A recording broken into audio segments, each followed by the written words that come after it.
Facebook refresh. Every time I press live, too, it says we're already live for like a minute and a half. It's weird. Weird. All right, let me know when we're good to go. All right, we are good. All right, and welcome back again to the Paisan Sports podcast presented by Elevation 5280 Sports. Dante DePlacido joined as always by the only half Italian Zach Deal of What's the Deal Sports. So I've got to ask, what's the deal with MLB pitcher all-star selections? What's going on there? You have Christopher Sanchez, who's been excellent all season. You have Ranger Suarez, who's pitched the majority of the season by this point with an impeccable ERA. And neither of them are in the All-Star game because they're both pitching this weekend, so they're unavailable to pitch again on Monday. Ergo, they're not being able to be named all-stars. From what I understand, Ranger turned it down because he's pitching Friday, but he still maybe could have done it. Christopher Sanchez had absolutely no choice since he's pitching today, and the all-star game is tomorrow or Tuesday, so Christopher Sanchez gets screwed out of an all-star nod. And meanwhile, some bozo from the Brewers has only pitched in 5 games, has a higher ERA than both of them, and he gets the all-star nod. It's so ass backwards. I mean, what's going on? Yeah, it really doesn't make too much sense. I was just trying to look up how many rookies just across like all the 4 major sports have made the all-star team just because. Not only a rookie who's only played in 5 games. He's pitched 25 innings. He's got 33 total career strikeouts. I saw last year was Skeen's rookie year, right? Yeah. Now Skeens, I mean, that makes sense. Yeah, it's different. He also started, which was absolutely pretty crazy for him to start the All-Star game. Much. We know Zach Wheeler turned down an opportunity to play in the All-Star game, which he most likely would have started the way that he's pitching this year, even with the tough outing that he had a little bit yesterday to his standard. But yeah, it doesn't really make too much sense. Like, I'm trying to think of the NBA. The NBA is really hard to make the All-Star team in general because there's only 12 guys. I know Shaq made it. LeBron didn't even make the All-Star team as a rookie. The NFL, there's a lot of guys that opt out. So there's a lot of different, like, alternate guys. Like remember when Mac Jones made the All-Star team? Getting All-Star nods. What? Remember when Mac Jones made the Pro Bowl? When he was a rookie? Mac Jones was a Pro Bowler. That's funny. But listen, I do want to share a stat that I saw on Twitter. Guess who has more career games pitched than this? I don't even know how to say his name, but the guy on the Brewers who's Jacob made the All-Star team. I think is how you pronounce it. Well, guess who has more games pitched than him in their career? And I'll give you a hint. It's a position player. I know that's probably the route that you're going, right? It's Garrett Stubbs. Garrett Stubbs has pitched more career games than him. Well, I mean but that's kind of just you're. But that just puts it into perspective. Like, obviously, it's just times where obviously it's less taking over the mound during the blowout. But it kind of puts it into perspective. Even Garrett Stubbs has pitched more than this guy. Weston Wilson has pitched in 3 games, I think, this year with a 0.0 ERA. Why not make him an all-star? Yeah, it doesn't make too much sense. I mean, the all-star game is just, at this point, it's just getting into what I think Castellanos said it's turning into Savannah Bananas. Yeah, the Savannah Bananas. A bunch of Phillies came out, and there was quotes from the Athletic. Oh, the Phillies are pissed. And I'll tell you what, was also mad about it, and like he also got snubbed from the All-Star game himself, even though he's in kind of a little bit of a slump currently. Trey Turner. Yeah, Trey Turner definitely should have been named an All-Star. But I do like that the Phillies still paid Christopher Sanchez his $50,000 bonus for making the All-Star team, even though he didn't, but they knew he deservingly should have been an All-Star. This wasn't the only opportunity for him to get in as an alternate either, like from guys dropping out too. There was multiple pitchers that dropped out, which is why it doesn't make any more sense. You know what I mean? There wasn't like and that's why it's a flawed system, because just because he's pitching today and wouldn't be available to pitch in the All-Star game, that means he doesn't get to be an All-Star because the schedule just turned out And that way. wouldn't it make sense to represent the Phillies with having a Philly drop out when they have likely candidates that could be good replacements for Zach Wheeler in the All-Star game? Wouldn't it make sense to just make it a Phillies pitcher, Ranger Suarez or Christopher Sanchez? Yeah, but it's just like if Christopher Sanchez had pitched on Wednesday, then he would be an All-Star. But because the way the rotation went, now he doesn't get to Yeah, but I be a want him to at two-time least just get All-Star. the It's nod. I ridiculous. want him to get the nod. So on the That's what accolades, that's what I mean. Like he deserves the this All-Star dude's nod, also and underpaid. I mean, he was on a this would contract. make him back-to-back All-Star because he was an All-Star last year as well. He's also like, if you look at the totem pole of like pitchers that are getting paid in the league, he's like what? He's on a contract that's like 4 years, 22 million. He's on the most team-friendly deal I've ever seen. I think he Like the only makes bonus, like yeah, it was cool that the 150. Phillies did that for him. It's 50K, like which is a lot of money to like the normal person, but in standards to him, like that's not that much money compared to like the contract and like the output that he's putting for his contract. Well, yeah, but it's about the gesture, you know. Yeah, and yeah, no, definitely a nice nod from the Phillies too. I think Ranger Suarez also got gypped, but let's talk about this series. We got a little special guest coming on right now. We're going to bring in my cousin Vinnie to the Paisan Sports podcast. Vincenzo, what's going on, Vincenzo? Nothing much, bro. How you doing? Good. So Vincenzo actually grew up in San Diego, so he's a diehard Padres fan. So obviously, they just got the better half of us, and we usually make a bet on the series when the Padres and the Phillies play. So I have two Phillies jerseys that were funded by my cousin, and now I had to buy him a jersey. And it's funny because he wanted a Fernando Tatis jersey, and I told him I'm only buying the Stitch jersey, so I already upped the ante by what he sent me that he wanted, and I was like, all right, I'll buy you a more expensive jersey because I like the more expensive jerseys myself. So we agreed upon that. And then I couldn't find a Fernando Tatis jersey. So I was looking and I saw Jackson Merrill Stitch jersey. So I sent it to him. I was like, would you like this? And he said, yeah, I'll take that. So 22 years old the other day, I sent it to him. He's like, yeah, I'll take the Jackson Merrill jersey, not knowing that Jackson Merrill was going to be the second guy in the history of Zach Wheeler's pitching career to hit 2 home runs in a game off him to clinch the series for the Padres. So, Vincenzo, where'd you watch the game at yesterday?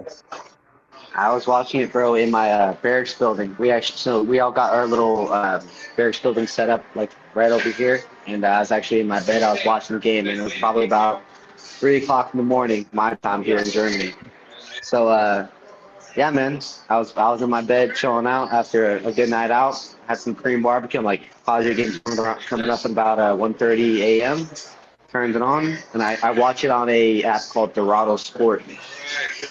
For one of my boys put me on, so that's where I watch my games. But yeah, I was watching around 1:30 in my bed yesterday morning. Yeah, so what time is it right now where you're at? Say again? What time is it right now where you're at? Like a It's 7 hour difference? right now, bro. It's 8:16 p.m. where I'm at in Europe. Yeah, 8:16. So it's 2:18 or just probably 2:16 or whatever it is. So it's a 6 hour difference between us. So the game starts today Eastern time. Dante, what at 4:10? I think I think it's 4:05 first pitch. 4:05. So it's going to I be think coming so. on Chenzo's time at like 10 o'clock. But he's Yeah. also a San Diego West Coast guy. Like that's where he actually grew up. So that's why he's a diehard Padres fan. So he's usually on the 3 hour West Coast time. So during that time period, One Hills and since you one guys Pills, just got please. us, since we have you on the podcast, Vincenzo, we got to ask you, where were you watching the game at when Bedlam at the Bank happened and Bryce Harper smacked that home run in the playoffs for you guys? Tell us the feeling about that and how you feel about that, because it's cool to win a series in July in 2025, but a series to get you to the World Series, just means a little bit more.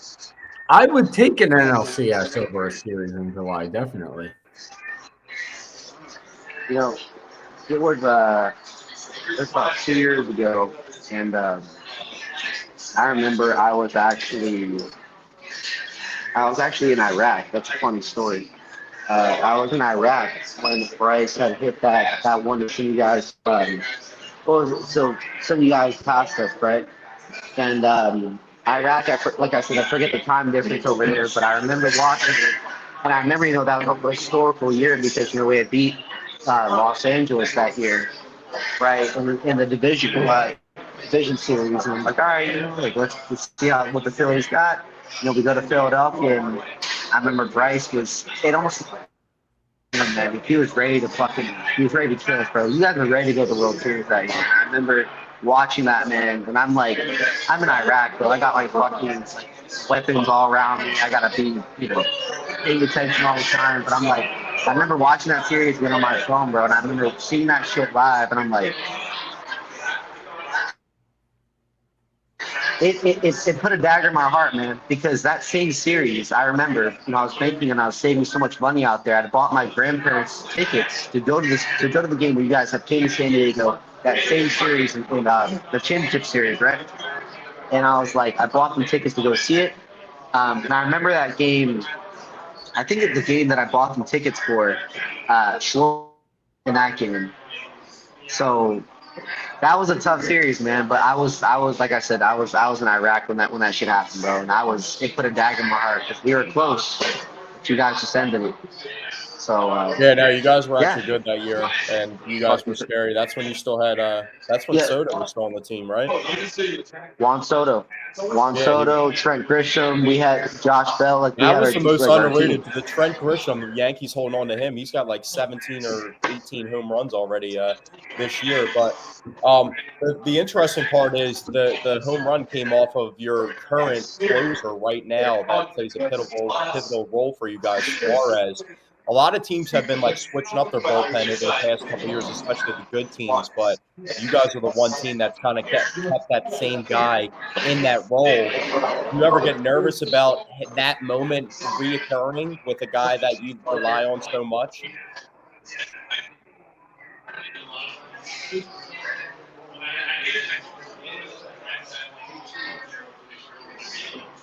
hear me, Chenzo? My bad, bro. See that you kind of broke up. Say that last part again. I said a lot of teams around the league switch up their bullpen year to year, but you guys are like the one team that's like at the top, like consistently at the top, perennial like playoff team that kept the same guy in that role in Suarez. You ever get nervous about that a moment like that reoccurring since that had already happened in such a big moment, like versus a player like Bryce Harper?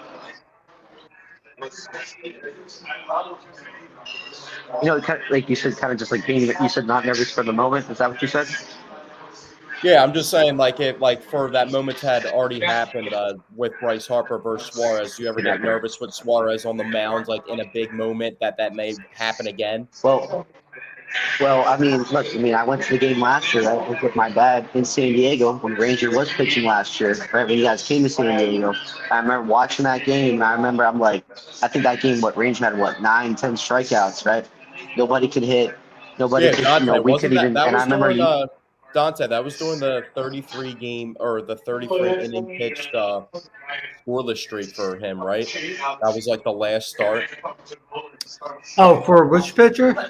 Ranger last year. Remember he had that 33 inning scoreless streak. Wasn't that like the last start that was like a thing? Honestly, I don't even recall a Ranger scoreless inning streak. My memory is gotten worse and worse. Yeah, last year, I have but no recollection of yeah, but Ranger Suarez And obviously. I just remember, I remember you guys playing in, I believe it was like Cincinnati that Thursday before you guys flew to San Diego last year. And I remember you guys played Dela Cruz. You guys were playing them. I remember it's Thursday, and I'm like, damn, they got to fly to San Diego, the West Coast tonight on a Thursday, play us tomorrow, right? I'm like, I don't know, man. Like they're coming coast to coast. Like let's see what happens. And I think the difference last year was you guys started Wheeler that opening Friday night in San Diego. And I remember Zach had called me, and I'm back at the barracks in El Paso. He's like, bro, what's going on with your squad? And I didn't have the game on yet. But it was like Castellanos had a home run, Bryce Harper had a home run, Schwarber had a home run, Trey Turner. I'm like, what the? And Brandon Marsh.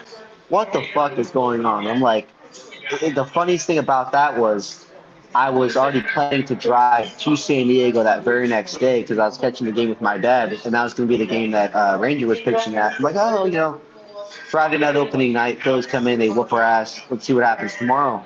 But then shit, I get to Petco Park that next Saturday. I drive all the way to San Diego from El Paso the very next day, and I meet up with my dad. We go to the game, and Ranger just put on a fucking show, man. Like the very next day, and I'm just like, I did not know that range. And I'm sitting behind the Phillies dugout at Petco Park, and then there's all these Ranger chants. Alec Bowman a home run, I think in like the third inning or something like that. I'm like, dude, the Phillies, if they came from Cincinnati on a Thursday, short week, and they come to San Diego, and their pitching was just incredible. So that, like I said, when I watched the opening game on Friday, I'm like, I already had a bad feeling. I'm like, Ranger might light us up again. Or you could say, you know what, we'll turn it around. But I was very surprised on how we're able to capitalize on him because of what he did to us last year, for sure.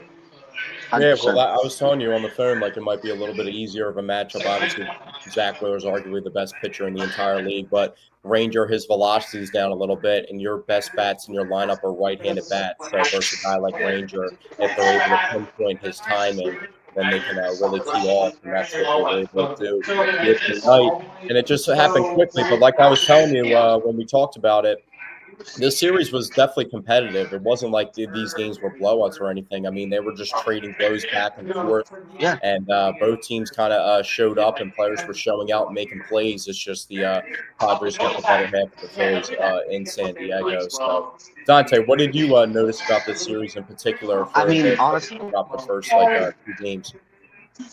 Well, I didn't really get to catch much of the game on Friday night. I was working. Yesterday was definitely disappointing. I feel like it could be easy to blame Jordan Romano because he's the one who technically, maybe not even technically, gave up the go-ahead run, but really that was all on Tanner Banks. And, Jordan Romano did his job. He got the outs. It just one of them ended up resulting in a run scored. I felt like Wheeler just wasn't himself yesterday. I feel like that was a big issue. I also feel like they shouldn't have sent him back out for the sixth inning. He just clearly didn't look himself. He was up to 90 pitches.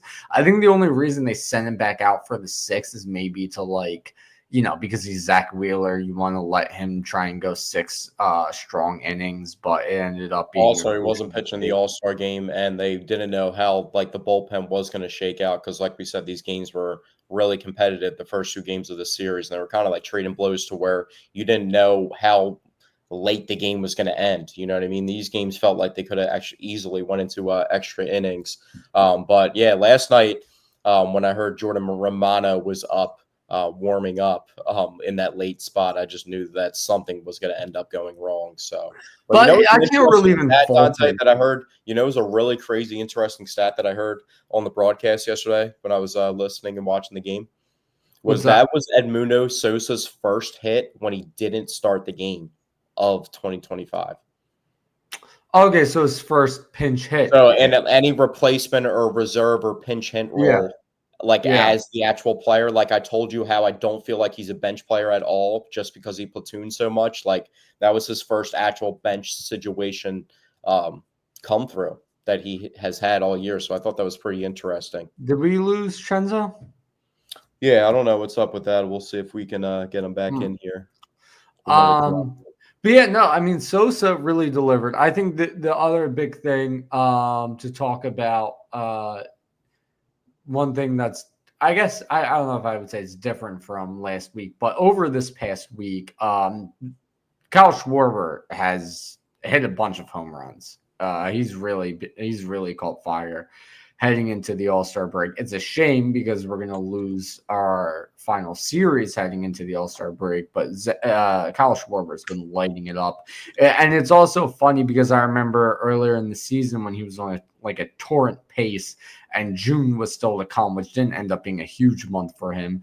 I remember thinking, if he has a big June, he can definitely go into the All-Star break with 30 home runs. And then we get close to the All-Star break. I'm thinking, okay, that's not going to happen. And he was at 26 a week ago. and then he hit like 4 this past week. So he's actually is going into the break with 30 homers, which I think is pretty incredible. All right, not to pivot too far real quickly, but we don't ever get to, because we spend so much time talking about Philadelphia sports, sometimes we forget to tip our caps to what's going on around the league. Let's give like 2 minutes of props. I know we brought his name up like a couple weeks ago, but what he's doing right now is ridiculous. Let's get, like, you know who I'm talking about, right? Wait, what? What we were just talking about, what you were just mentioning before the All-Star break, and I'm talking about a guy that's on pace for a historic pace right now. Oh, Cal Raleigh? Yeah, man. He's at what, 37 right now? Yeah, actually, we got Chenzo, who just came back in here. So Chenzo was actually stationed in Seattle. So he was actually thinking about, he paid attention to Seattle sports. Chenzo, have you been seeing what Cal Raleigh's been doing this year?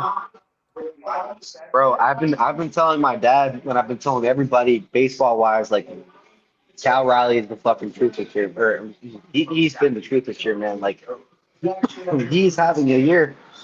Obviously, I don't know if he's ahead of Judge or behind Judge right now, but like he's been balling, man. And obviously, he hit 2 home runs the other day. So Cal Raleigh right now, before the All-Star break, and they've extended the All-Star break. I know some people have been mentioning that the All-Star break has been like a series or 2 off the timeline of what it's normally been in years past. So maybe a couple extra games that he's gotten.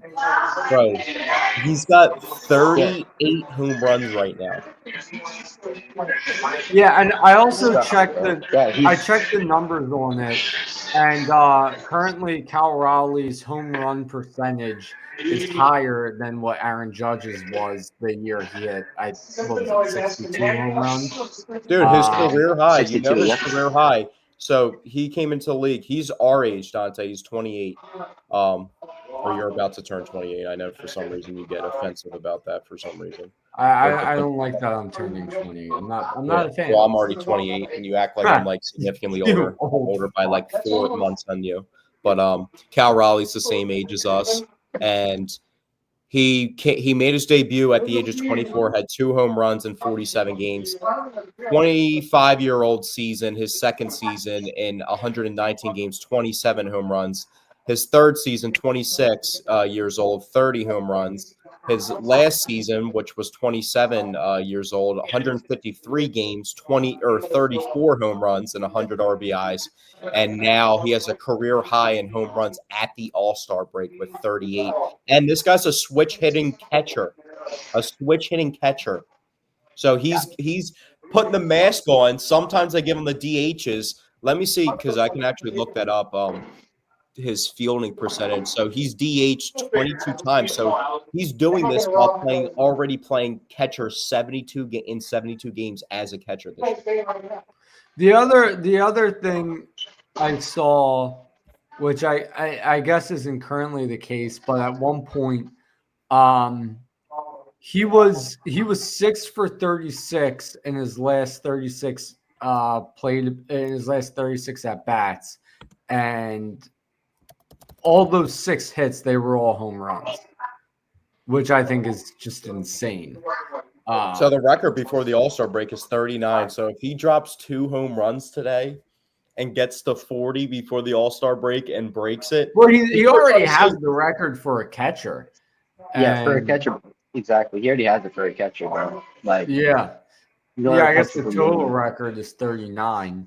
But whatchamacallit? Yeah, so his home run percentage right now is 9.2%. And I think I remember right when I checked Aaron Judge's from a couple of years ago. Aaron Judge was at 8.8%. So he's hitting home runs more often than Aaron Judge was that season. And they're currently in the 3rd inning right now. What is the score? It's 2-1. Don't tell me he's already because people would already. That's already what a. I would already got a notification if you hit the home run. He got 30. They still have J.P. Crawford playing shit. I did not know that. Yeah, they're dangerous this year. They're actually a pretty good team. So they got really good pitching too. Oh, J.P. Crawford is batting 287 this year. Wow. So He's having like the finally best season of his producing at the career. plate. Julio Rodriguez also opted out of the All-Star game, but yeah, baseball-wise, baseball's in a good spot right now with having a guy like Cal Raleigh, just because the standard was set with like the best players between Shohei and Aaron Judge, and it just looked like they were just going to win MVP year after year. And people are trying to still say that Aaron Judge should be the MVP over Cal Raleigh, and I see these comment sections No. saying that you can't do that. That's a violation if that's, you know what I mean, with the pace. If this plays out with the pace that it's going to be, even if it ends up being him hitting 53 home runs. If he does that as a switch hitting catcher and he catches in like 135 games and hits 53 home runs as a catcher, like, and hits for 130 plus RBIs, I mean, how do you not give this guy the MVP? I want to see what his WAR is currently You got sitting it. at. He's at a 4.9 WAR. You got to give it to Cal Raleigh. Yeah, Right now, I think the odds are the odds for him to hit a live home run with 7 innings left in the game is plus 480. So for him to hit 2 is probably a lot. But yeah, I don't think that's happening. But I mean, still, it's one hell of a season. One thing I wanted to bring up, I was looking at the home run derby odds. I really like Byron Buxton at plus 800. I liked Matt Olson at plus 800. He's actually filling in for Acuna, so I thought that was interesting. Junior Caminero, the Rays, he's a young player. He's got the lowest odds, plus 1,200, and he's got like mid-20s home runs on the season. I feel like O'Neill Cruz, he hits the ball like harder than anybody else in the entire league, so that's why his odds are so high. But I feel like that's kind of just, you know, some bait in my opinion. There's a bunch of boosts on the different platforms for it, but what do you feel about it, Chenzo? Who would you be putting your money on? I put my money man on Eugenio Suarez, man. Considering he's tied with he was tied with Kyle Schwarber the other day with home runs, right? He's tied. He was tied at third, tied with fourth with Arizona, right? I mean, well, we're talking about for the people in the home run derby, not like who's going to win the. Oh, the home run derby, yeah. Yeah. So you got Cal Raleigh, I mean, O'Neill Cruz, James Wood. James Wood is James Wood plus 350 right now. Buxton was plus 800. Now he's plus 700. I guess now with Acuna being out of the. I love Buxton's prototype. He's like my favorite player to use in the video games. Like he's like that dude, but like that dude could literally get hurt in the home run derby. I also don't hate Brent Rooker at plus 850.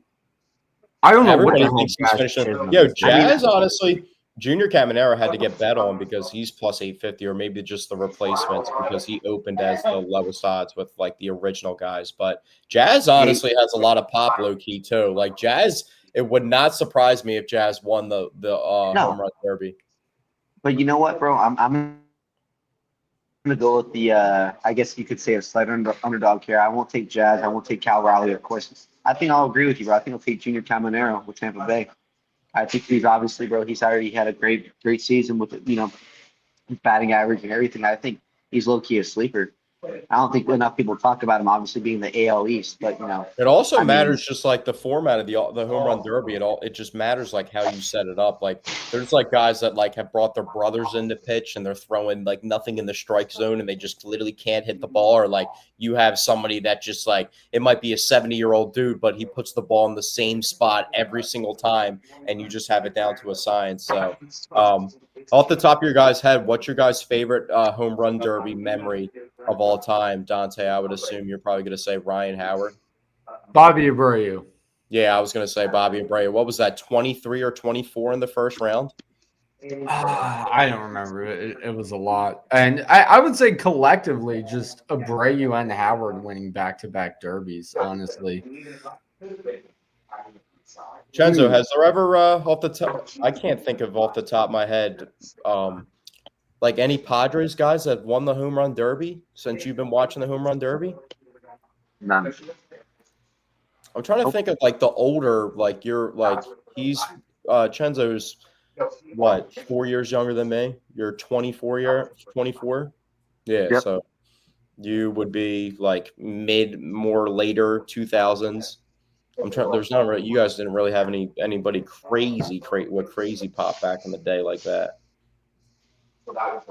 No, yeah, we didn't. I don't know. Nobody, bro. At least like you said, as of late, or even like in my era, bro, has ever won the home run derby.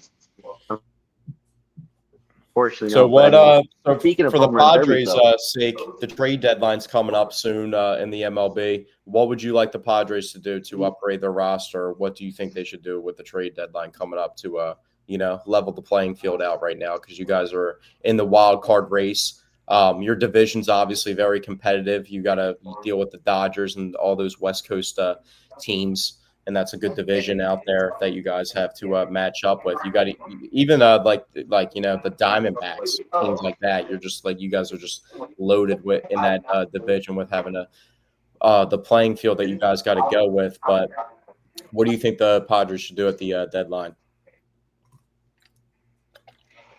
we got to make a move for Alexander Bogarts, man. Like I just can't. Like I look at I look at everybody. Obviously Yeah, Jacksonville the coming back way from many the injuries this way year, and that like that. the Philadelphia, you would say, looking from the outside perspective, Chenzo, what Trey Turner and Xander Bogaerts, we're talking about two different tiers here. Like you see from the outside the way that some Philadelphia fans treat Trey Turner, and it's just like this dude bats over 300 every year. It's crazy the way that some Philadelphia fans talk about him, to when you guys actually have a shortstop that's underperforming in a way that Right. is on Oh, a similar contract. and that's why I say. I mean, I feel like obviously, you can call it bias all you want, but I feel like Manny being arguably one of the best third basemen in baseball, because I believe he is, right? You got Arias who's been stepping up at first base, always been a great first baseman. And then, for Bogarts, like, everyone hyped him up after we did the Juan Soto, Trent Grisham trade to the Yankees, right? And then we get, Bogarts from Boston, and I'm just like, everyone hyped him up, man. Oh, he came, he had a great year with the Red Sox, and we're gonna pay him all this we're gonna pay him all this money, and I'm just like, he hasn't done it, bro. Like, I mean, you just look. I would almost want you guys to look at what he's batting right now. But I mean, lately he's just been the same guy, man. Like, I really want us to make him do something with him, bro. Either trade him, get value out of him, something, bro. Because hey, everybody else, bro. I mean, you look at even Gavin Sheets, right? Everybody was talking like bad about him, right? At the very beginning of the year, like he had the first home run of the year in the comeback game against the Braves, game one, right? And he's performed well at left field. Like We talk about all the time with the the trade only deadline person I'm coming up making move about for. like getting guys from a bad team like the Chicago White Sox and like Yeah, plucking from rosters like that. And that's actually one of the examples of you can get a guy that's actually good, that's impactful, getting from a bad roster like that. So you guys definitely did your thing with that.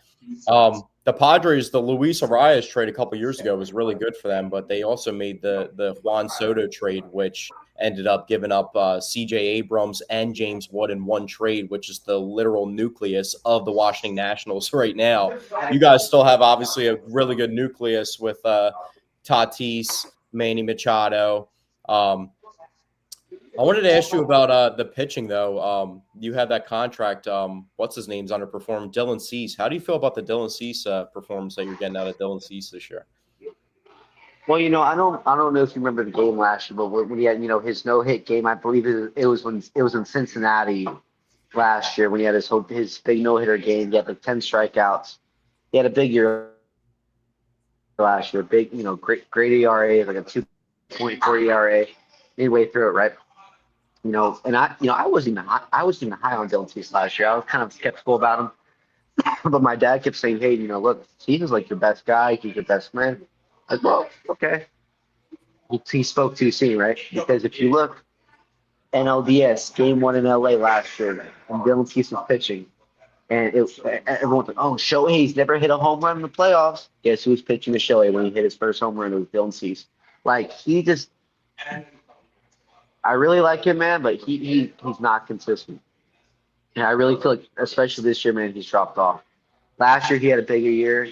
Last year he had a better ERA. Last year he was more consistent. But bro, this year, I mean, Zach, wouldn't you agree? Did you know about Burgerts until you saw him pitch on Friday night? Yeah, I saw that. I knew he didn't have the most amount of experience, but I didn't know too much about him.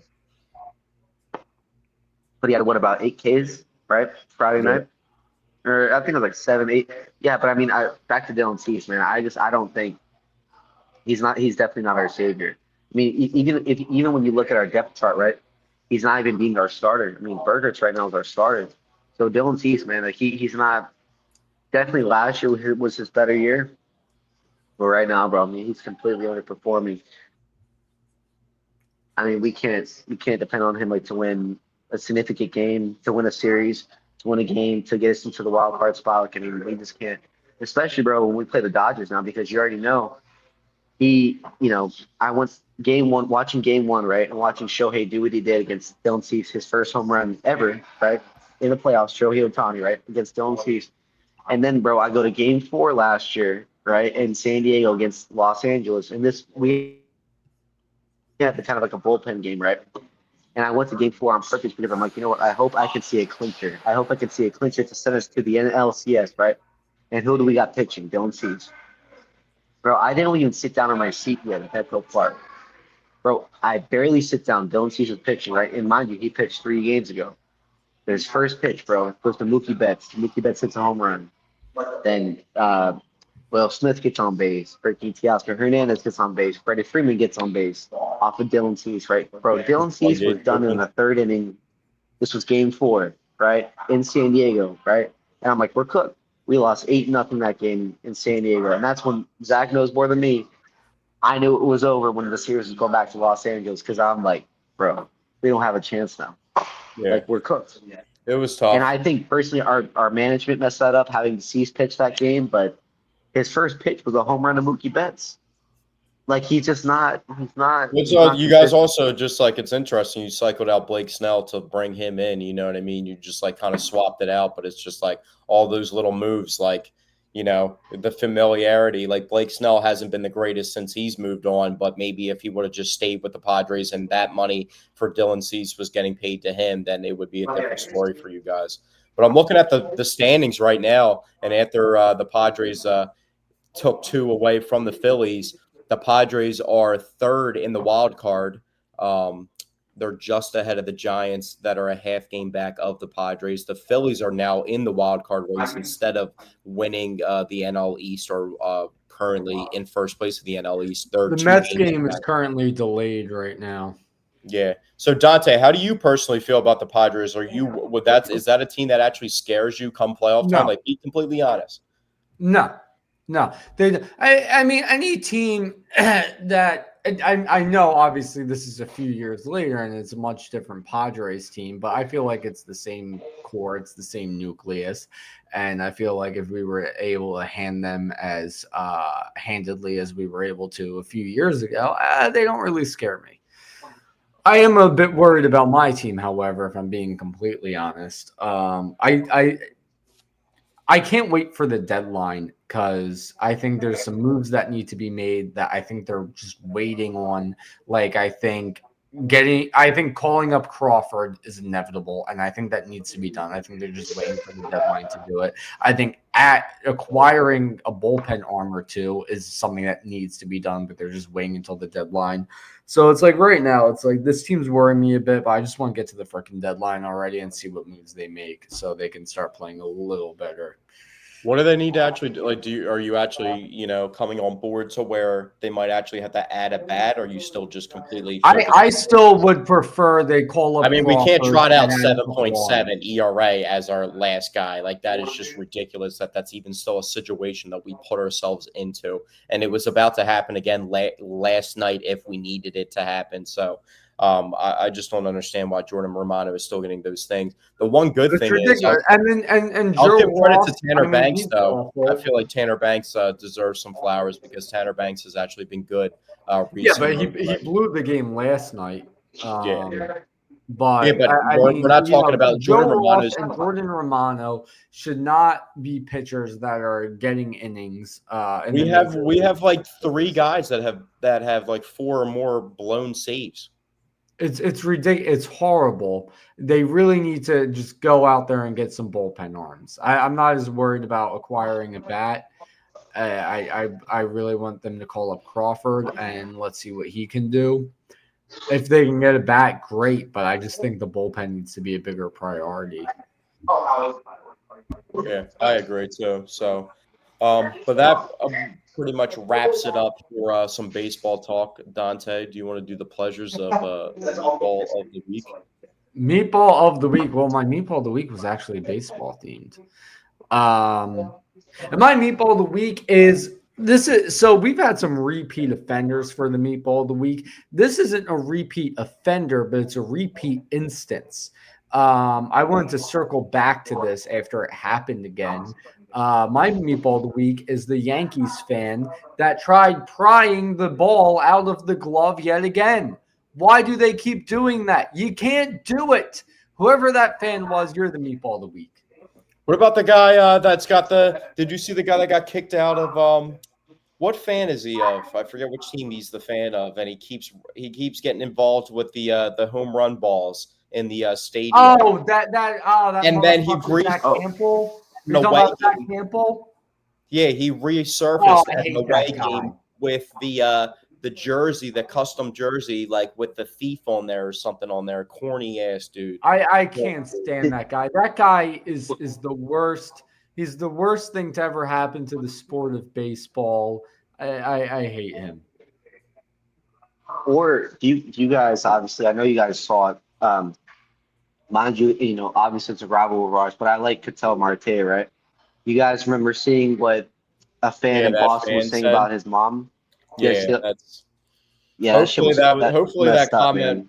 Hopefully that was just like that comment wasn't with no research. That was just like a mom joke that just went bad. You know what I mean? With someone just saying something stupid and not like known that situation with him actually transpired. But that's tough when fans just act like idiots like that and just ruin the game for everybody else and just It was messed up, man, because he didn't know the story, like how his mom did pass away and stuff. Like when he said it, I'm like, I hate the Diamondbacks, but I really do like Ketel Marte especially, and I like Eugenio Suarez. I like Corbin Carroll. I like specific players. I feel like, but when I saw him like upset, I'm like, bro, that is so messed up, bro. I respect the Diamondbacks too. I think their game. team's actually good, but it was funny because a couple years ago when they upset the Phillies in the championship series, everybody was saying like, "What is this team? They're not even good and stuff." And like they were actually like, with the hindsight now of their nucleus, they actually are a good team. And they lost Christian Walker too, but they've haven't really skipped the beat. I mean, they're just in a tough division. That's why the record's tough. And Zach Allen South Jersey guy might not be the same exact pitcher he used to be. But Chenzo, being an Eagles fan, how are you feeling about the Eagles season coming up? You used to be a San Diego Chargers fan. You were heartbroken when they transitioned to the Los Angeles Chargers, but you stuck with them for a little bit of time. And then let's tell the story on the podcast. I don't know if I've ever told the story on the podcast. You were stationed, I think, in Iraq at the time, right? Yep. Mm-hmm. And the Chargers were playing who were they playing in that game again? I think it was Seattle. We were playing Seattle in SoFi. That's Geno Smith, Kenneth Walker. Remember that game? It was like week 6. And I think, bro, that's when you told me, you're like, bro, get away from your Chargers, man. Like, you guys got cooked. And then come playoff time, the Jacksonville Jaguars, you weren't watching the game. You were sleeping because of the time difference, and the Chargers were winning. What was the score? 27-0 at the halftime in the playoffs. And Asante Samuel Jr., I think, had 3 picks, who's a free agent right now, had 3 picks at halftime versus Trevor Lawrence. And I call you. I'm like, yo, are you watching the game? Your team's, like, going crazy right now. And Vincenzo goes like, no, I was sleeping. I'm going to turn the game on right now. And he turns the game on for the second half to watch the Jacksonville Jaguars come back down 27 points in the playoffs on his team to beat them in the playoffs. And that was the final straw. Wait. Hold on. Chenzo, you were sleeping during a Chargers playoff game? He was in the Bro. military. Oh, He's stationed okay. like 7-hour All right. difference in time. Okay, all right, My all bad. right. That makes sense. That makes My, sense. Because no, my bad, my bad. Now I'm back. So I remember now. So I was back in I was back in Iraq, and I remember talking to Zach right the night before. I'm like, yeah, we're playing Jacksonville. Tough, Trevor Lawrence, ETN, decent team, right, with Jacksonville, right? Obviously not with Jalen Ramsey, WP, that Eagles team legend from years before. WP at the Doug, helm. but bro, mind you, bro, it was the game didn't come on, bro, till like maybe 3 o'clock in the morning, where I was out in the Middle East. Like oh, okay, yeah, that's I was valid. trying to take That's it, like valid. I was trying to take a nap, have a monster ready, right, all that shit. And bro, I woke up, bro, just to text messages from Zach, like, hey, bro, it was like 9 messages loaded up, right? Like, yo, fucking Asante Samuel, 3 picks in the first half. I'm like, what the fuck, bro?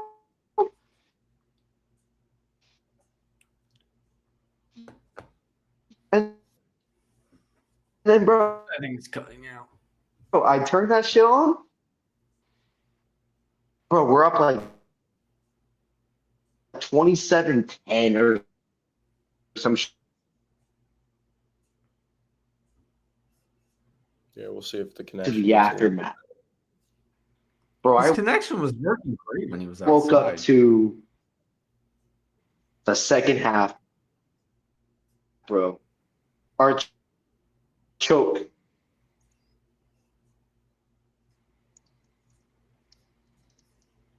Can you hear us?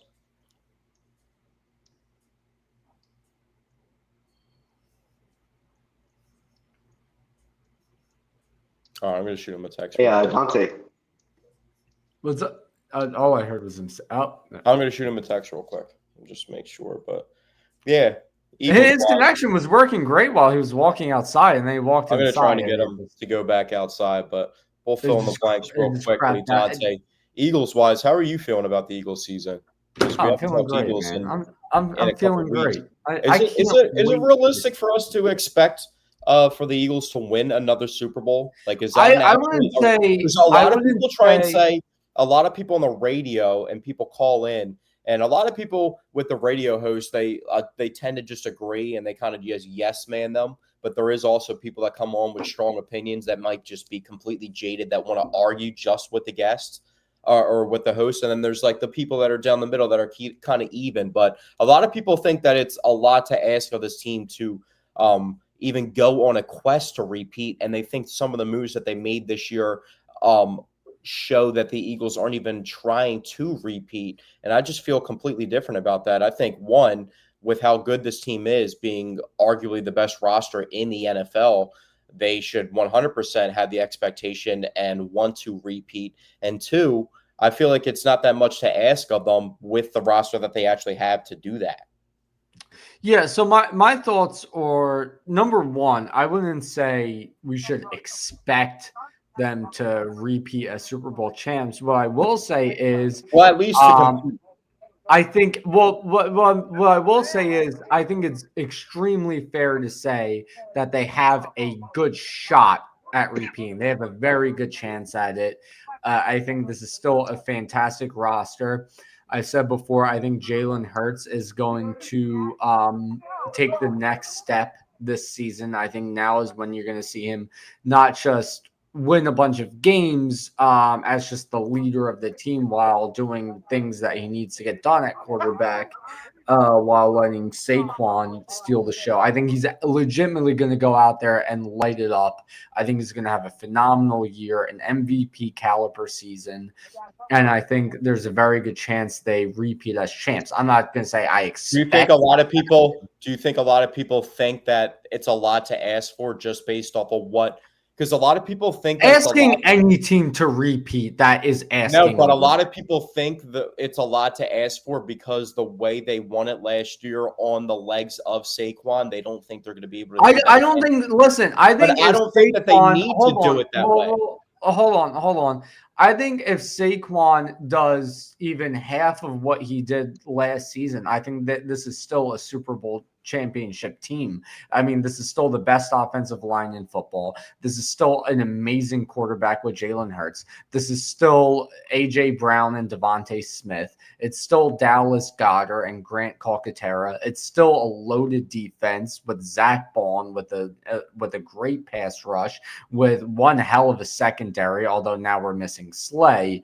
We'll see if Keeley Ringo can step up. But at safety now you got I always forget his name, Makumba, whatever it is. Yeah. But no, this is a very talented roster, and Saquon doesn't need to be the greatest running back season. He doesn't need to have the greatest running back season of all time. He just needs to perform like 2022 Miles Sanders. And it's still maybe they get touches for Saquon in a different way too. Maybe they start actually using him as a receiver, like the 91 catches that he had as a rookie, which was crazy. You know what I mean? When he was with the Giants.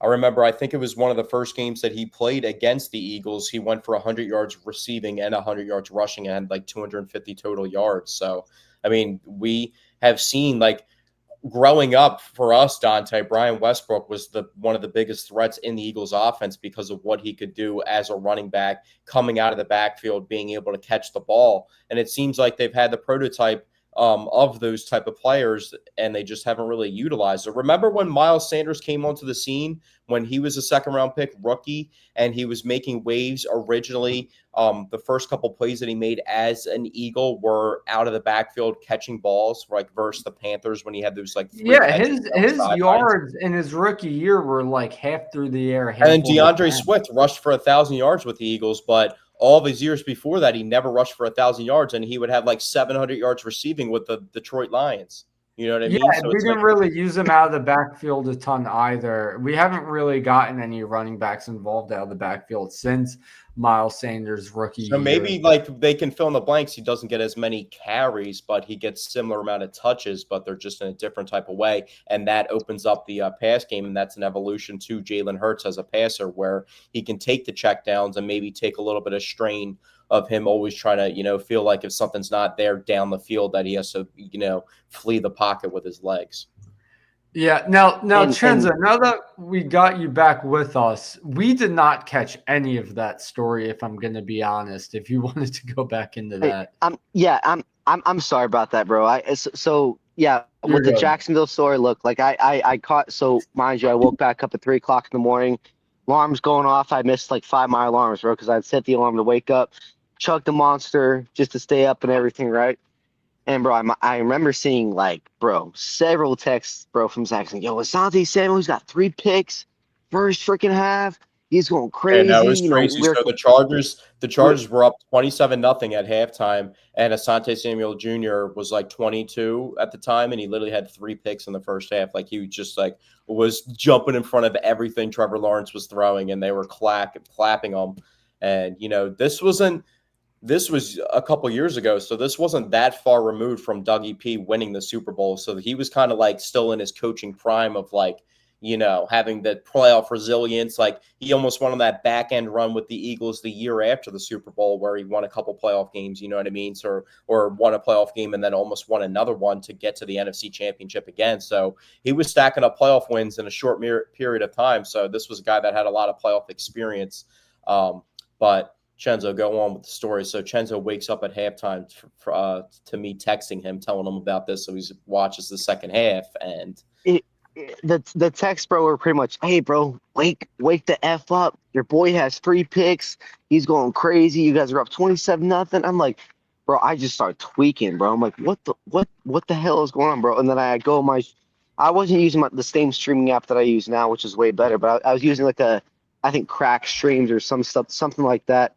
And, bro, I turn it on, and, bro, all I catch is just the second half aftermath, bro.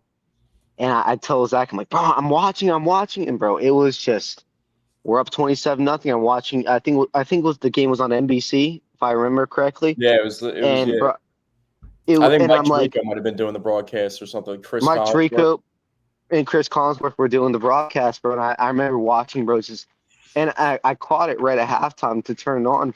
And, bro, I just remember watching the whole just diabolical fucking second half, bro. And I'm looking, and at first I didn't even believe Zach. I'm like, bro, no way. Asante Samuel has 3 picks. So I checked the box score. He's like 3 picks, 6 tackles.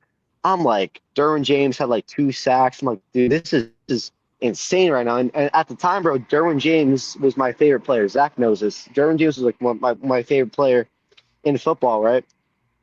Uh, and bro, I just remember turning that thing on, and I'm just watching, bro, Dante. I'm just watching a straight up massacre, bro, in the second half. Like, and it was Yeah, it was a, that's it, Let's gotta be pull wrong. up. Yeah, I'm gonna pull up that box score real quick. So I just pulled it up. Yeah, so Asante Samuel, he had 3 picks, 3 tackles. Derwin James finished the game with 9 tackles. Drew Tranquil, he had the other pick. What's his name? Trevor Lawrence threw 4 interceptions. yeah, That I was about game. to say that the thing that popped out of the box score is Trevor Lawrence has 4 interceptions and 4 touchdowns. So he Yeah, ended up showing 288 yards, two 4 guys in the touchdowns, second 4 half. picks.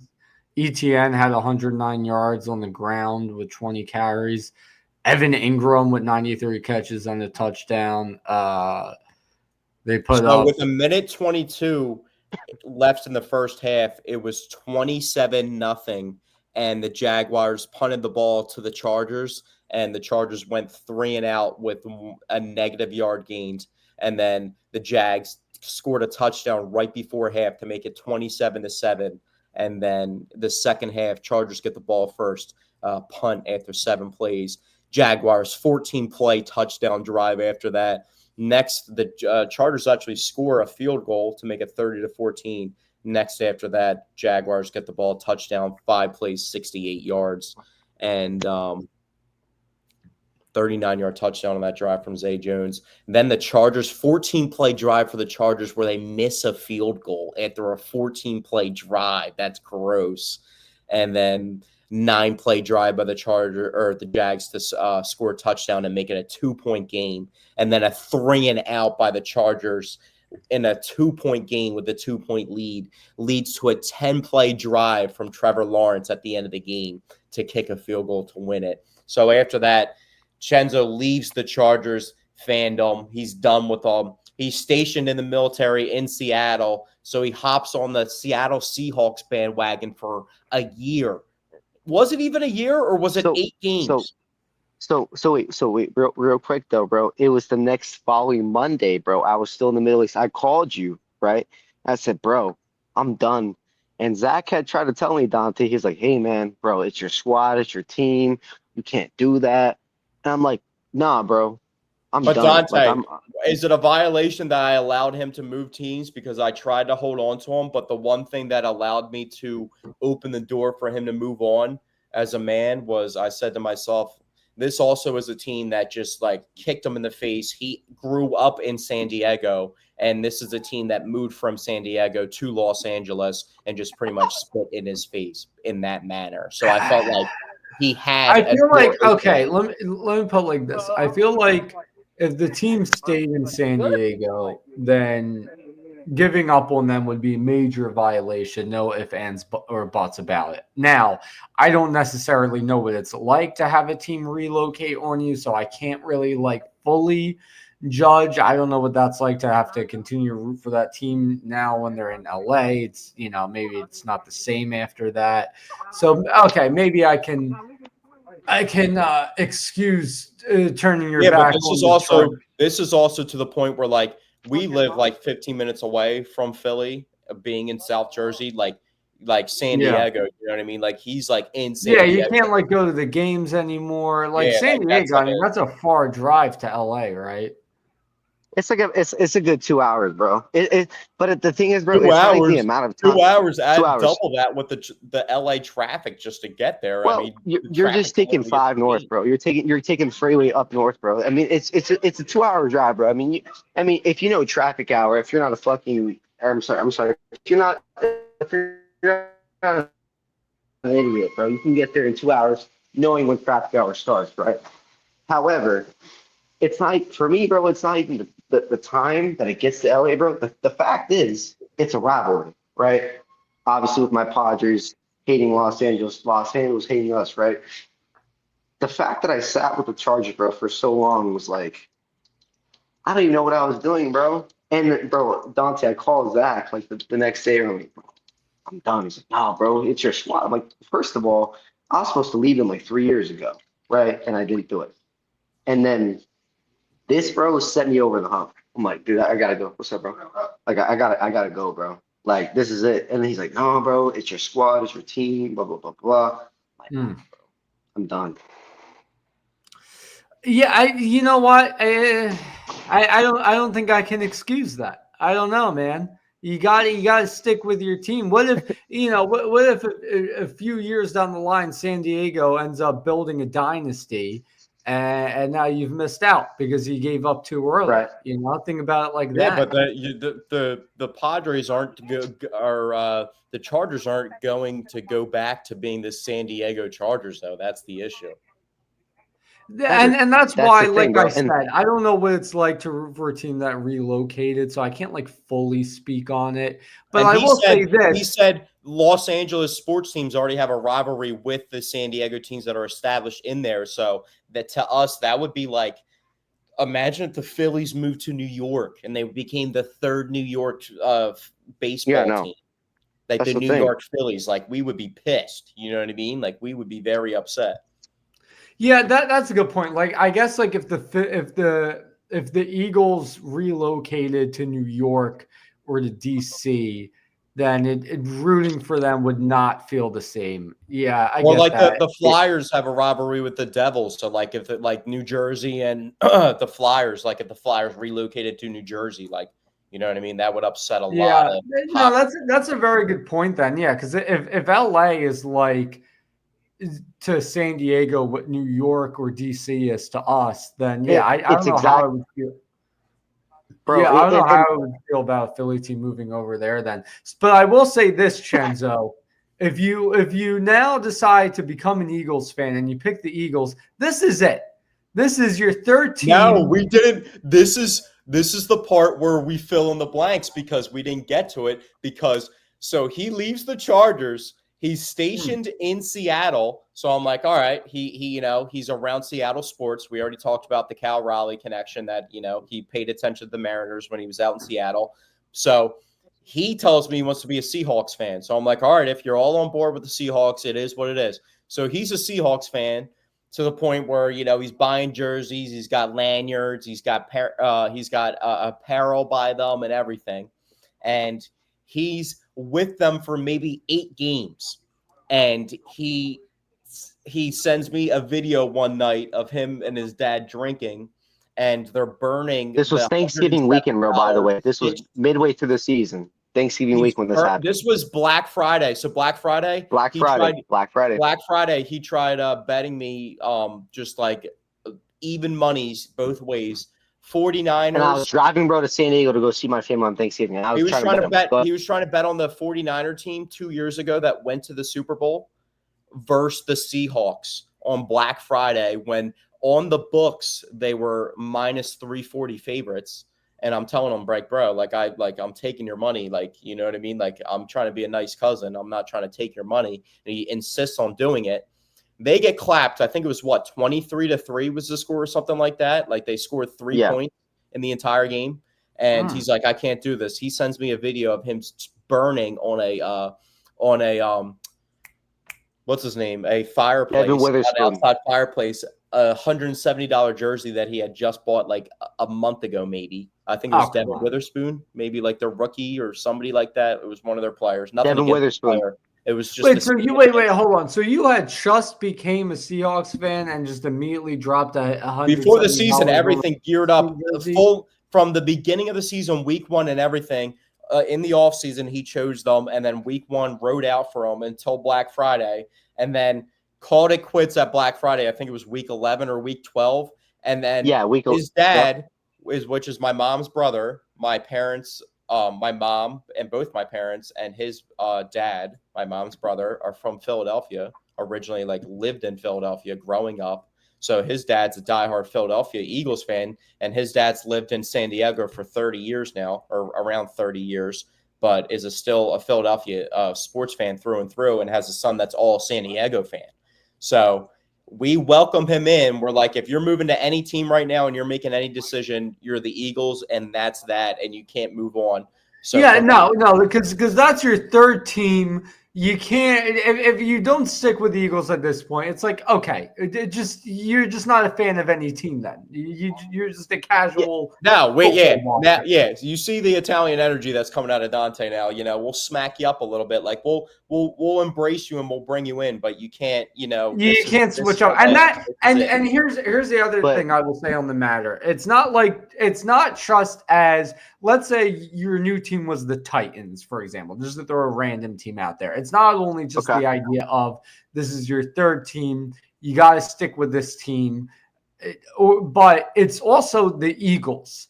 And with joining the Eagles brotherhood, no matter what the situation is, no matter what the circumstances are, once you're an Eagles fan, you're an Eagles fan for life. There's no switching up on the Eagles. So you're either in and you're in for life or you're out. So he does have the one thing, I think the one connection he does have, the OG connection, was I think my mom back in the day, his aunt ended up giving him like a Ron Jaworski jersey. So he had a Ron Jaworski jersey from like way back. So he kind of, there's, it was seen to him, he had it in front of his face a little bit, but he was, I will give him, the Seahawks thing was very questionable. I always, make fun of him for that. He was that's a diehard that's a bit of an odd I respect his Chargers when he was a Chargers fan, but he ended up giving up on them. I said I opened the door just because they moved on from San Diego. But the Seahawks thing is definitely 100% a violation. So not only the Seahawks we give out Meatball of the Week awards, but for 2023, I think Chenzo gets the Meatball of 2023 award. You know what? It's funny. It's funny you say that because as you know of my cousin Vinnie, the one who called in on the podcast when we signed Trey Turner, he does him and his now fiance, they hold a New Year's Eve party every year at their house in Philly. And every year they we all vote on who the clown of the year is.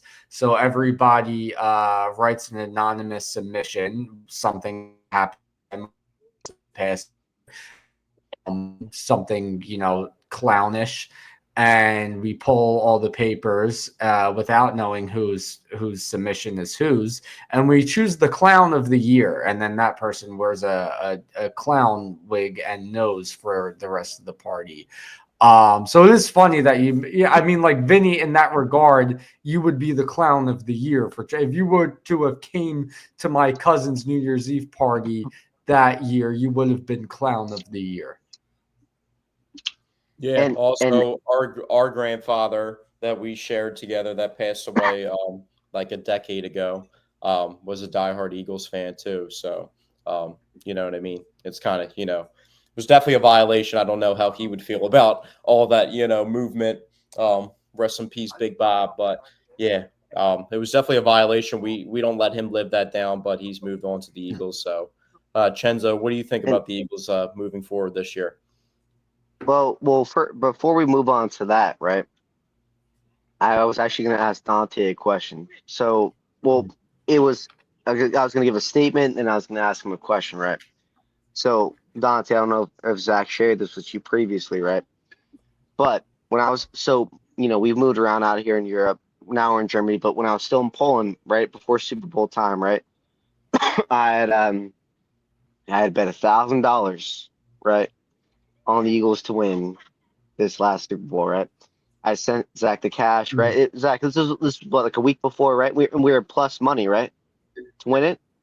I honestly can't remember because I ended up winning like multiple thousands of dollars on the Super Bowl for the Eagles, so that's what I was thinking about. But I think that's what happened. Yeah.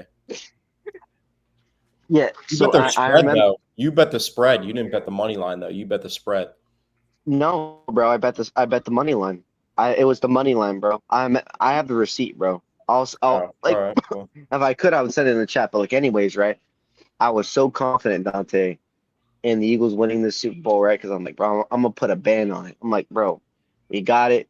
And then, bro, that was, bro, honestly, man, probably the best time of my life out overseas, bro. Because I remember my boys setting up with the projector. We were watching it in a shitty barracks room, bro, in Poland. We were getting fucked up. And he's like, bro, how much money you got? I'm like, bro, I got a ban on the Eagles right now. I got a ban. He's like, I don't know, bro. Like, I don't know. And bro, You're my also watching boy with a bunch was of he was people. You're watching it with a bunch of people that like aren't Eagles fans too. Like you're watching yeah, it with not not tons of not non-Eagles fans. Like you're with a non-Eagles bunch fans, of right? people that just aren't Eagles fans and may not even be football fans. Where you're No, no, even no, like, no, no. They were all football fans. They just weren't Eagles fans. And I remember, bro, I'm watching it, right? We got the projector on, everything, bro. We're all drinking, chilling, and pawing, right? And I remember one of my other boys coming up, and mind you, he's a big fan, no better like me, right? And he was hating, bro. He was like, nah, bro, because like I think at one point the Chiefs became like plus 280 in like the second quarter or some shit. He's like, bro, I'm gonna put 300 on the no, I'm gonna put 600 on the Chiefs right now, bro. Hmm. I'm like, okay, okay, go ahead, bro.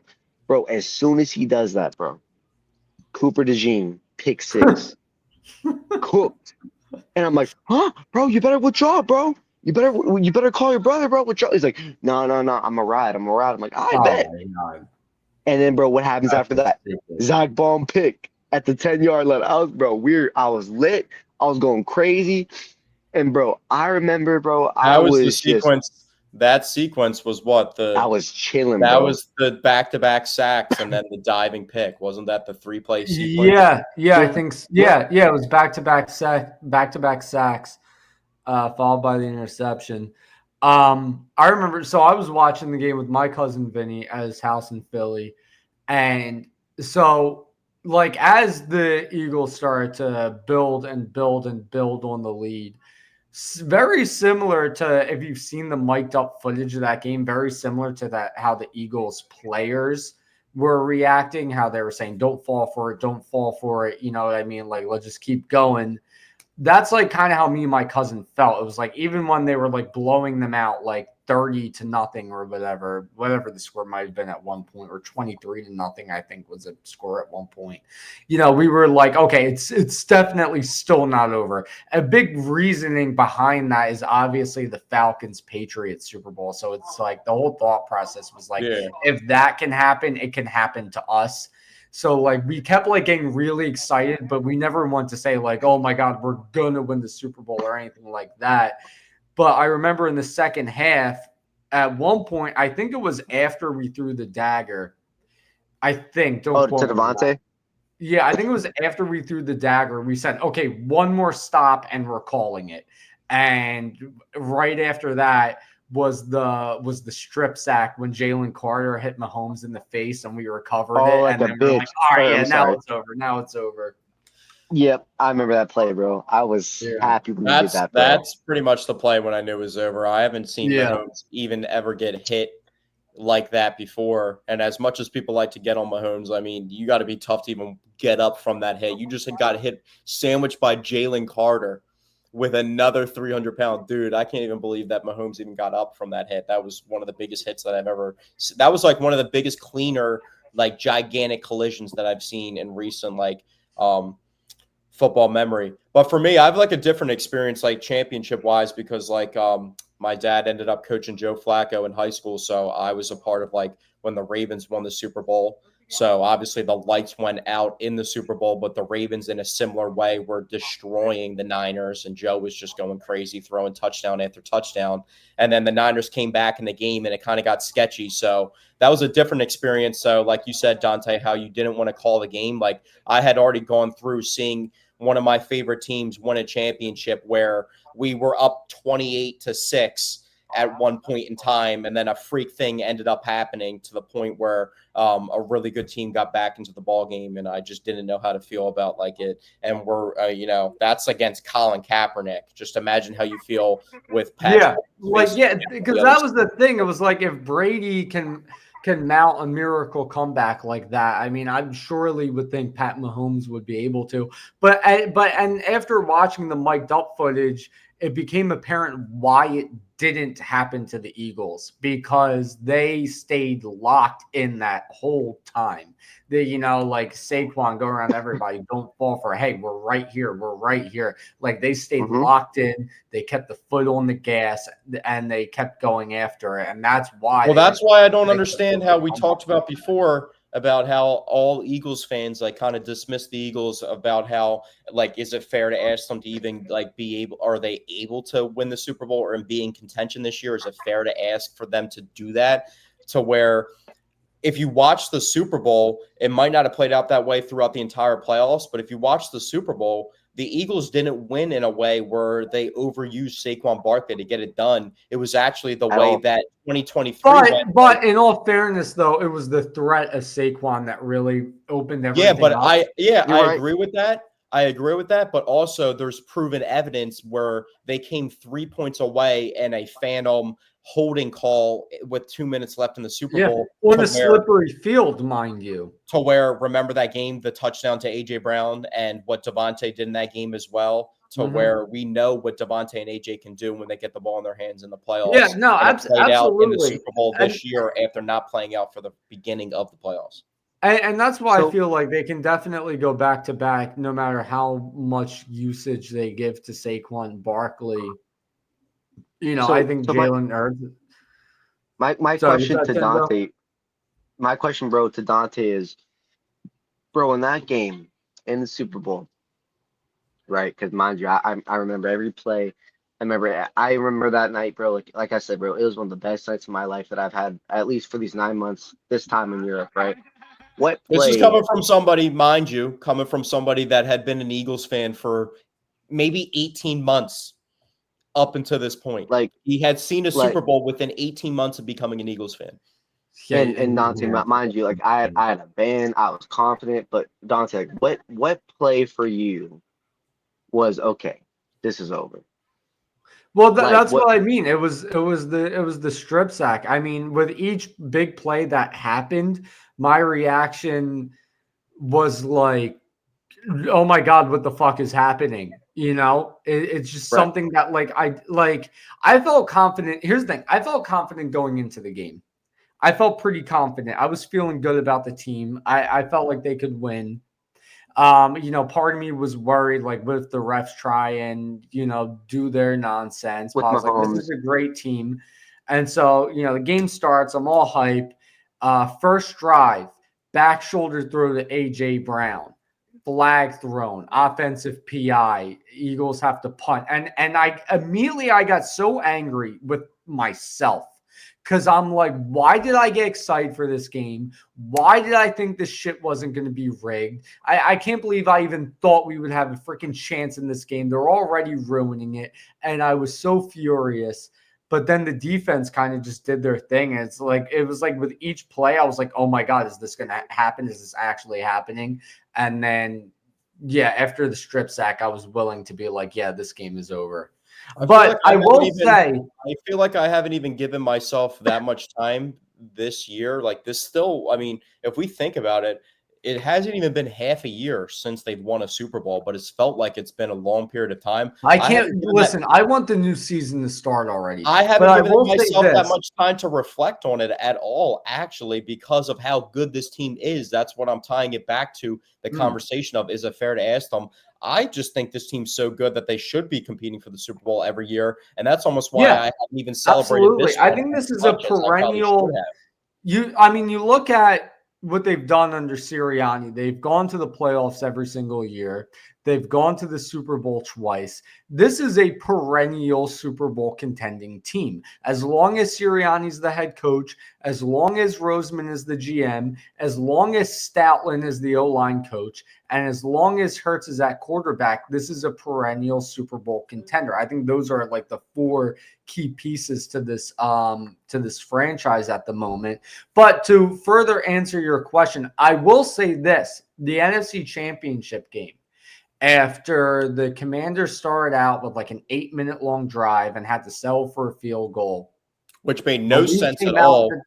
When we came out, field goal after that. What's that? which I just don't ever think it made sense for them to go for it on 4th down inside the 20 to end up kicking a field goal at the end of the drive. Like that. I think maybe they thought, let's not continue to push our luck. But anyway, after that long drive and them settling for a field goal, for us to come out first play, Saquon to the house, I knew that game was over after that play. I was just about to say, if I had to pinpoint one play throughout the playoffs when I knew like we're winning the Super Bowl and confirm it to myself, I was at the NFC Championship, and after that drive in person, and then just that play, the first play, just in person, that's just the most ridiculous possible outcome that could transpire on the first Eagles offensive play. Like, you give a toss crack, a play which they hadn't even run all season, that they were waiting until the NFC Championship. And we had talked about it before, Dante. We had agreed that we thought that I'm drawing a blank on his name right now. Kellen Moore called his best game at the end of the season. Where I remember the Rams game being his. I remember the Rams game being his best called game, if I remember correctly. I think I remember. It's the Saquon call that he called in the Rams game. Like he called house call. Yeah, but the Rams game also, they people try and get on Hurts for taking 7 sacks. So I feel like, their play calling wasn't completely on par because their protection wasn't really holding up in that game. Well, I'm just saying, really I remember there being a game in the playoffs. I remember there being a game in the playoffs. I think it was the Rams game where we got on the podcast after that game and we both said that was it was the Commanders game. It was a Commanders game when Saquon had 3 rushing touchdowns and Jalen had 3 rushing. I feel like it was the Rams game. I might go back and check the podcast. I feel like it was the Rams game. Maybe even the Packers game. No, the Packers game, we only scored 22, and it was kind of... Yeah, I think it was the Rams game then. I think it was the Rams No, it was the Commanders because we were like, we just scored 55 points. We'll go back and check. And then, obviously, we ended up scoring 40. We scored 95 points in the last 2 games of the season to close it out, which was, very impressive by the Eagles. So I'm just excited for the season to get started. One interesting note about the NFL, Dante, I sent you that 30 of the 32 second-round picks in the NFL are unsigned right now. And the Chargers just made it into camp, so their second-round pick that's holding out is the first official actual holdout since their camp started. So that's an interesting note. I know Andrew Makuba is one of those guys that actually isn't signed, I'm pretty sure, for the Eagles. So that's just an interesting little note that I thought was weird around the NFL. And Zach and Dante, hey, real quick, I want to keep it Philly, but let's say in Pennsylvania for a second. Like, as much as you guys I know hate the Steelers, I hate the Steelers, right? What do you think about DK and Jalen Ramsey reuniting, or not even say reuniting, but now they're teammates in Pennsylvania or in Pittsburgh? What do you think about that, just for the AFC's sake? Like, what do you guys think about that? Well, you know how much I like Jalen Ramsey. I think I was also a big Aaron Rodgers fan, but if we're going to he's 40 years old. So I don't think that Pittsburgh team is doing anything significant. They have offensive line issues, and you're just going to throw a guy that tore his Achilles a couple years ago that's 40 years old behind a bad offensive line that had trouble like establishing the run and then just lost their first-round pick running back from years past, hadn't really addressed the position. DK is obviously good, but then they traded the second wide receiver that made them like a threat as a receiving duo and haven't really replaced that too much. So I don't know about the Steelers. It's weird. Everybody was like, oh, they got Jalen Ramsey. And then like, wait, Minkah Fitzpatrick's going back in the trade. Like, it was kind of a lot of people thought in a way. Jalen Ramsey, Minkah Fitzpatrick's a good player, even with Jalen Ramsey being older. Jalen Ramsey is one of the best defensive backs of all time. I still think he has a couple good years left in him, but I would have thought that you would try and, have Minkah Fitzpatrick, TJ Watt, and Jalen Ramsey on one defense together. You know what I mean? Yeah, that would be a scary. And we're talking about what this team might actually have a defense that could actually hold weight for them to win 9 games again. And then Aaron Rodgers fills in the blank. Possibly, and maybe can, heighten them a little bit to that. I'm just upset that Aaron Rodgers did not go to the Vikings. I really wanted to see him complete. Why does he want it? You want him to take the same career trajectory of Brett Favre? Yeah, I think that would have been pretty cool to watch. Yeah, I think I would have been even happier if he retired for a year first and then went to the Vikings. Just do the same exact thing. I would have quite enjoyed that. Well, yeah, that Jets ordeal was just a And mess. then who did Favre throw the interception to in the playoffs? Was that against the Saints Yeah, the when he was on the cross, one of the Vikings? worst interceptions in the history of the Yeah, sport. that was Running against the cross Saints, body. right? Yeah, Yeah, and I would have liked to have seen that. I would have liked to have seen Aaron Rodgers go to the Vikings, play that stung phenomenal too all because year. my Like, oh favorite. my God, Aaron Rodgers actually isn't cooked. Look, it's prime Aaron Rodgers. And then against the playoffs, against the Saints exactly. And then everybody's like, oh my God, is it going to happen? Is he going to throw the interception that Favre threw? And then he does it. I mean, that would just be that would just be cinema, But hey, didn't happen. Not going to happen. Where do you think Rodgers even makes them competitive? I mean, they're in a division with the Ravens and the Bengals. Well, I don't know about the Bengals, man. They still have a lot of Their holes. defense. I mean, but they like last year we talked about it, which didn't get talked about enough. Joe Burrow became the first quarterback in NFL history to have like 7 or 8 straight starts with 250 yards passing and 3 touchdowns, which was for modern day football. That is just a ridiculous feat. Like that is just going completely off. So, I mean, Joe Burrow just holds his own, and it came down to the last game of the season where they kind of got screwed over, but they just missed the playoffs. That just shows how deadly they are. The AFC is just weird, though. I mean, I feel like the NFC is way more established at the top with what you know is going to happen. The AFC has all the good quarterbacks, but those teams are all changing their rosters, trying to figure out the formula to beat the Chiefs and get over the hump with Patrick Mahomes. Yeah. Well, sorry, go ahead, Shenzo. No, it's just look like the thing, with the AFC is just like, me and Zach, we've talked about it for years. I give the Ravens a lot of stuff, right? A lot of shit where it's when is Lamar Jackson gonna come over the hump, right? When is he gonna, and then last year, the biggest trade from Nashville, Tennessee, Derrick Henry goes to Baltimore. Derrick Henry has the rushing crown. He goes crazy, and I'm like, okay. And I really believe, right, bro, right before the season started, I'm like, the Ravens could probably win the Super Bowl. I really believed. I didn't want to tell Zach, but I'm like, I really believed the Ravens were able to win the Super Bowl, right? And I'm like, what happened, right? Like, what was the turning point that Baltimore couldn't overcome, right? But I don't even, like you said, Dante, I don't even know for the AFC, man. Like, like you said earlier, bro, with Cincinnati, if you're gonna re-sign T and Jamar on big contracts, you're not gonna take care of Hendrickson. You're not gonna take care of everybody else. Like that's just not smart, right? That's just not what you do. Personally, for me, for a franchise, right? So that's why I'm kind of with you on that. Like I don't believe Cincinnati can even make a big run either. That's why I feel like Pittsburgh. I mean, like they have like a slight. I don't want to say like a slight advantage, but with Cincinnati not making the proper moves, right, and signing the right people, I don't know, man. I think they might have they could do something. Pittsburgh could. And well, here's the thing about the Ravens and Lamar Jackson. And then I don't know about you guys, but we're an hour and a half in, so I'm ready for this to be our last topic. But you know, I don't know what the perspective on Jalen Hurts looks like from outside of Philly, Chenzo, but from what we witness as Eagles fans, we witness a lot of national disrespect towards Jalen Hurts. A lot of people saying, oh, he only won because it's a super team and this and that and blah, blah, blah. And then you look at the roster Lamar Jackson just had. You look at the regular season he had, throwing for 41 touchdowns to just 4 interceptions, getting all pro honors, almost getting back-to-back MVPs for his 3rd total MVP. He had Derrick Henry, who went absolutely off.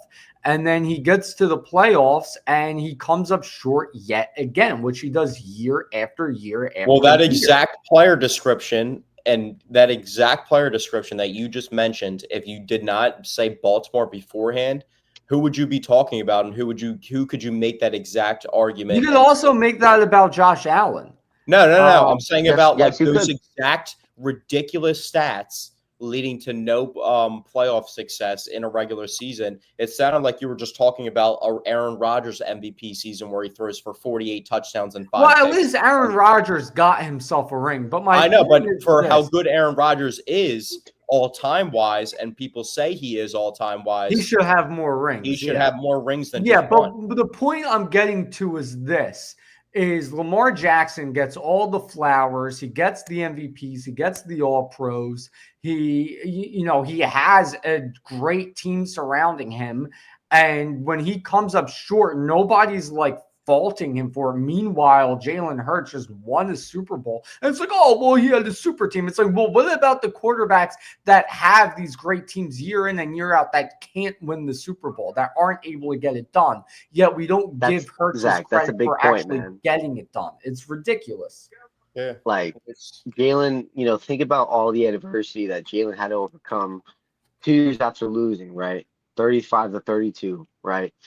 Or I'm sorry, 38-35. Right, 2 years prior, Jalen has all this hate, all this BS talking about him. Right? Oh, he's a fraud. He ain't this. He's just a running quarterback. And then before the Super Bowl even started, I mean, you can even give some props to Kellen Moore, right, for scheming the proper game, knowing that they're gonna have, Andy Reid's gonna prepare for Saquon Barkley, right? But at the same time, right, Zach, Jalen proved everybody wrong, man. And yet they're still doubting him, which is crazy. And they're still doubting. And the other thing, you want to hear something? A real interesting thing that I saw. But real quick, I just wanted to add to that point, and I'll let you get into it. Going into that game, throughout the entire season, all the casual fans kept saying, all you have to do is shut down Saquon and make Jalen Hurts throw the ball. That's all you have to do to beat the Eagles. People kept saying that week in and week out. And it was a ridiculous statement, one, because just shutting down Saquon Barkley is much easier said than done. And also, Jalen Hurts, if you make him try and get done with his arm, he's going to get it done. And it seems like the Chiefs really bought into that narrative going into the Super Bowl. They really just game planned to shut down Saquon. They decided to make Jalen Hurts beat him with his arm. And guess what the fuck he did? He beat them with his arm. And I hope they keep doubting him so he can keep doing it. Zach, go ahead. Keep on, man. Yeah. I just saw the other day that Fox Sports ranked the 2022 Jalen Hurts season as the 9th best quarterback season of all time. Now, that's interesting.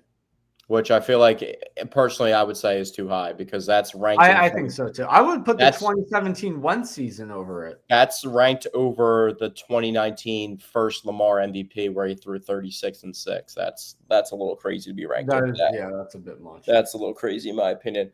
But last thing, Chenzo's not really a basketball guy. I think he's a Lakers fan just from being from California. But Sixers news, a little bit of Sixers news. Dante, is it happening again? Or, have you seen it going on with VJ Edgecombe? 3 different injury reports now of different variations of a thumb sprain. I don't even care at this point. It was expected.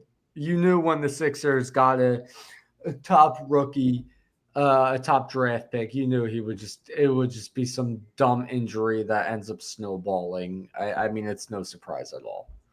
Are we actually concerned with a thumb injury? Because I don't think I'm actually concerned, but now they're saying now it's a wrist injury. It's a bit concerning just knowing the history of Sixers rookies, but the injury itself doesn't sound concerning.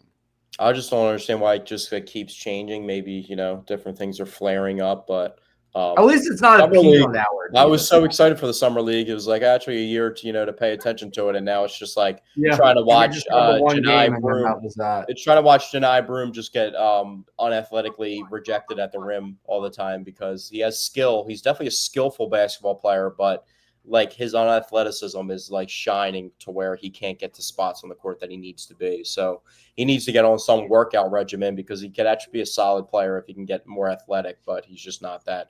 I think the plan with him is actually for the G League, which wasn't the plan when they originally drafted him, but now is the plan seeing how he's matched up recently. So the summer league just hasn't been as interesting as I thought it was going to be. But that about wraps it up. So thank you for joining And us today, Chenzo. Any last remarks that you got? and one final, I'm sorry, bro. One final question for Dante, because obviously, Zach, I've already asked you the question. You gave me the answer. Dante, if Tyrese Halliburton isn't going to hurt Game 7, who wins Game 7? Pacers. Like, We talked about he had what, 3? He was like 3 for he 3 had or 3 four for 4. threes in like 12 minutes, bro, within this first and Yeah, second he quarter. was going off. He was determined to win that game. I don't think there was any The stopping thing that him sucks too other is than like injury. the Thunder lose that game and they have a chance to make it back to the finals with how young they are. But like the Pacers, that may have just been their only opportunity ever Yeah. to, with that thing. Yeah, it's a Crazy shame. stat, NBA final stat. You know how Miles Turner just left for the Bucks in free agency? Yep. Would you sign a center that in the finals, he's a solid player. He has a really good prototype for today's NBA. But did you know that Miles Turner ended up as the 11th ranked rebounder in the NBA finals as a starting center? Would you sign a starting center that ranked as the 11th ranked rebounder in the series of the NBA No. finals? The Sixers personally, given how much they need rebounding, I would not. No, yeah. I mean, I don't know if anybody's like is interested in that prototype. So maybe the Bucks, made a mistake. Milwaukee was that convinced, man. They're like, we feel like, because they already just look at it, bro. Like, he was in the finals. No, He that's was going to go down shot. as one. That could go down as one of the craziest moves ever. Stretching and waiving Damian Lillard to sign Miles Turner and putting yourself in debt in order to do that while still paying Damian Lillard. So, and then now giving one of the better teams in the league the opportunity to go sign Damian Lillard when he gets healthy for nothing, while you're still paying him, and then maybe seeing him in the playoffs and then him beating you when he gets healthy as like the sixth man off the bench for somebody, and just him just hitting a bunch of threes in your face while you're paying him to do it. So that'd be hilarious, full circle moment to see that happen. But thank you guys for tuning in, and thank you, Chenzo, for hopping on the podcast this week. Having Thank you for having me, bro. Thank you. Thank you for having me. podcast, I thought it was right to bring you on because the Padres series and San Diego relative. So, had to give you your props for winning the series. So I'll be getting you that jersey soon. So, yeah. Thank you.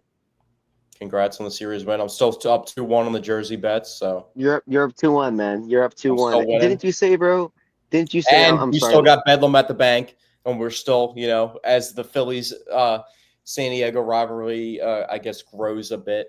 The Phillies are still have the upper hand with the series from 2022. So, and didn't I, I'm sorry. Last point, bro. Didn't you say like with those 2 jerseys that I bought you, bro? Didn't you say like up until like what last year they were still like in a plastic wrap? You didn't even like open them or something I like was that. Like I was going to see how many I could collect. Oh, go ahead. I was going to see how many I could collect, but I ended up going to one of the games and I wanted to wear one of the jerseys. So I think one of the games I went to, they were wearing the style jersey that I had. So I was like, I need to throw it on for the game. So I just did it. But, yep.